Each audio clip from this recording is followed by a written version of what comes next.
هرچه که هستید سلامت و پر انرژی باشید. امروز اومدم یک آموزش تخصصی و حرفه‌ای بهتون بدم که توی این روزا توی اینستاگرام خیلی مود شده، بعد دارن ازش استفاده میکنن و ویدیوهای میلیونی میگیرن. حتی اگه دوست داری که این رو یاد بگیری، تا انتهای این ویدیوی آموزشی با من همراه باش تا یادش بگیری. فقط ازت میخوام که مرامی ویدیو رو لایکش بکنی، چون من کلی انرژی میده و باعث میشه کارهای خفن‌تری واسط بذارم. و اینکه نظری، پیشنهادی، ایده‌ای داشتی توی کامنت ها واسم بنویس، میخونم و واسهتون ویدیوشو میذارم. سابسکرایب هم یادت نره که هر یه دونه سابسکرایب به ما یه دونه جایزه دادید انگار، و باعث میشه که خانواده‌مون بزرگتر بشه و کارهای خفن‌تری واسهتون ارائه بدیم. پس بدون هیچ حرفی بزن بریم که بهتون آموزش بدم این هدیت حرفه‌ای رو که فقط به گوشی توی دستتون بزنید بدون هیچ معطلی. برو بریم. خب دوستان، شما فقط واسه این ادیت حرفه‌ای و جذاب و ترند اینستاگرام به دو تا اپلیکیشن نیاز دارید. یکیش ابی پلیر و دومیش هم روبیکا. من هر دو نسخه بروزرسانیش رو و نسخه بروزش رو بهتره بگیم توی چنل تلگرامی که لینکش رو توی توضیحات میذارم گذاشتم، میتونید برید جوین شید توی تلگرام و دانلودش بکنید.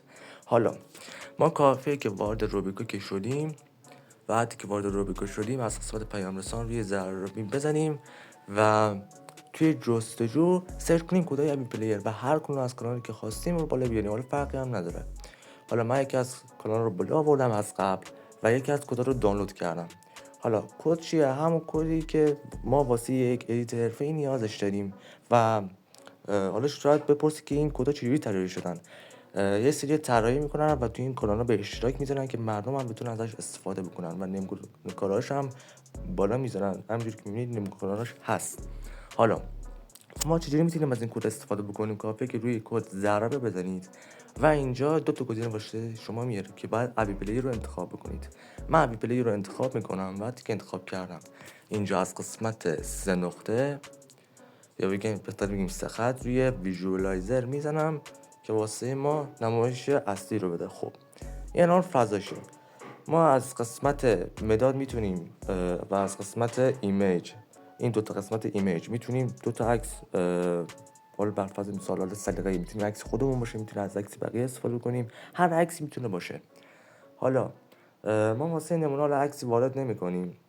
اگر هم خواستید وارد کنید واسه ادیت خودتون، روی ایمیج که بزنید ایمیج و از این قسمت میتونید به سادگی عکس خودتون رو اضافه کنید. حالا ما یه عکسی هم اضافه میکنیم که مطمئن بشید شما.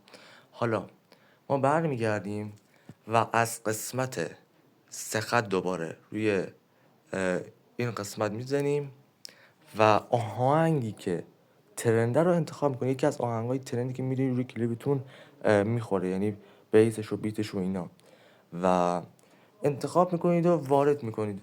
حالا بعد که وارد کردین اینجا روی خط دوباره میزنید روی ویژوالایزر که زدید، اینجا روی پخش که بزنید، اینجا واسهتون خیلی راحت ادیت رو انجام داده و شما فقط عکستون رو عوض کردید و روش آهنگ گذاشتید. خیلی راحت و به سادگی. نه فتوشاپی نیاز داره، نه پریمیری نیاز داره، هیچ چیز دیگه رو نیاز داره. فقط با گوشی توی دستت تونستیم همچین ادیت رو بسازیم. حالا بریم نمونهش رو ببینیم چی ساختیم.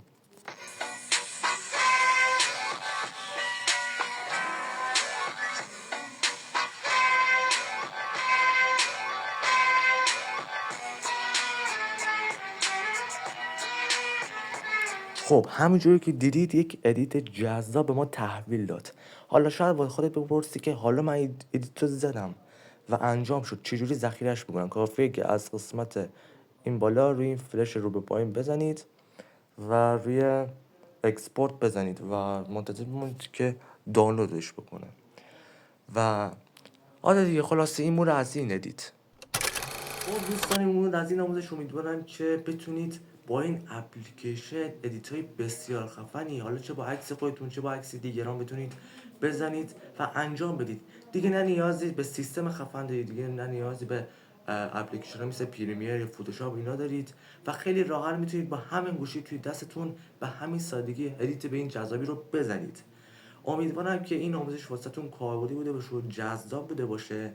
اگر خوشتون اومد و دوست داشتید بازم از این ادیت‌های حرفه‌ای یاد بگیرید، خوشحال میشم که همین الان چنل رو سابسکرایب بکنید و مرامی ویدیو رو لایک بکنید که واسه بقیه هم نمایش داده بشه که اگر دوست دارن همچین ویدیویی بزنن بهشون نمایش داده باشه که بتونن این آموزش رو خیلی خفن و حرفه‌ای یاد بگیرن. و حتما واسه تماشای ویدیوی بعدی حتما اون زنگوله کنار زنگوله هم که فعال کنید و روی آل بذارید، به محض آپلود شدن ویدیوی جدید به خبر میشونه میتونید بیاد و ویدیوهای جدید ما رو تماشا بکنید. نظری، پیشنهادی، ایده‌ای داشتید توی بخش کامنت ها حتما بنویسید. سعی میکنیم که کامنت ها رو بخونیم و آموزش‌هایی که نیاز دارید در رابطه با ادیت رو واسهتون بذاریم. مرسی که این ویدیو رو تماشا کردی و به من افتخار دادی تا آخرین ویدیو رو با من همراه باشی. مرسی، تا ویدیو بعدی فعلا خدا نگهدار.